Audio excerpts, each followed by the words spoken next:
Nanorpresa ang aktor na si Rocco Nacino sa isa sa main match ng unfinished business ng Filipino Pro Wrestling. Alamin ang buong detalye sa ulat ni teammate Raymark Patriarca. Hindi lang palaban sa aktingan, kundi pati sa loob ng wrestling ring ay may ibubuga rin ang well-known actor na si Rocco Nacino. Kaya naman sa main event ng Filipino Pro Wrestling na unfinished business nitong weekend, game na sumalang si Rocco kontra kay Jimbro Tiago, isa sa mga unang graduate sa FPW Academy. Sa naturang match, nagpamalas ng matitinding move si Rocco. Nakilala rin bilang Brazilian Jiu-Jitsu practitioner at promoter din sa isang mixed martial arts event. Sa huli, nagwagi ang aktor sa pamamagitan ng frog splash move at pinatunayan na kaya niyang makipagsabayan sa mga top caliber wrestlers sa bansa.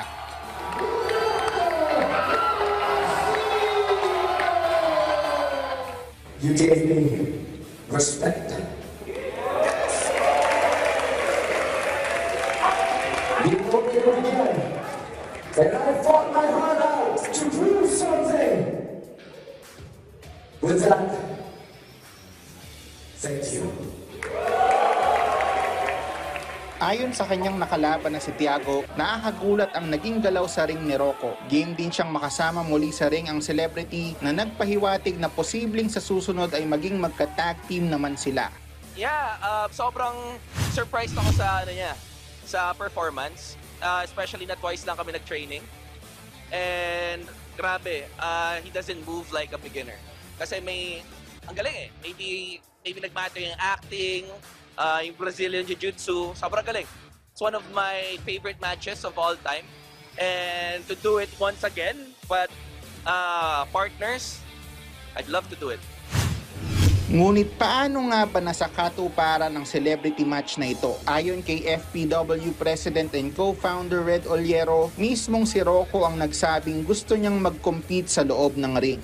Kung paano nagsimula, I would say message lang. Parang brother, game ako maging involved. To the point na brother, game ako maging invested. Game ako to do it. Tapos sabi ko, bro, we can do a segment. Kasi yun, hindi kailangan ng training, hindi kailangan masyado ng oras. Just show up, we'll do something fun. Diba? For the clips, for the virality of it all. Eh, nakatikim. Bro, gusto ko mag-match. Sabi ko, bro, sabi pa niya, huwag ka magkalala, athletic ako, I'm well conditioned, I'm in shape. Sabi ko, bro, you don't need to tell me. Just show up, we'll have you pair up with a guy na marunong, that's si Tiago. It's our first FPW Academy graduate. So talagang, man, doon ako proud eh. Una itong nagsimula para lang maprank ang kanyang asawa na si Melissa Goheng hanggang sa mangyari ang real match ni Rocco kontra kay Tiago. Para din kay Red, ang naging match din ni Rocco ay isa sa naging highlight ng unfinished business. Anya, patunay ito sa kalidad ng talent development at training ng FPW na kahit sino ay kayang pasukin ng mundo ng wrestling. Testament din sa training ng FPW, no? Na kaya namin mag-wrestling with someone na hindi masyadong trained. Though to credits din kay Rocco, very athletic, well-conditioned, tapos gets niya eh.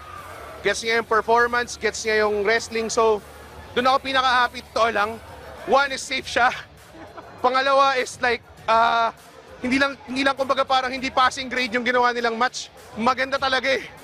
Maganda talaga eh. Raymark Patriarca para sa Atletang Pilipino para sa Bagong Pilipinas.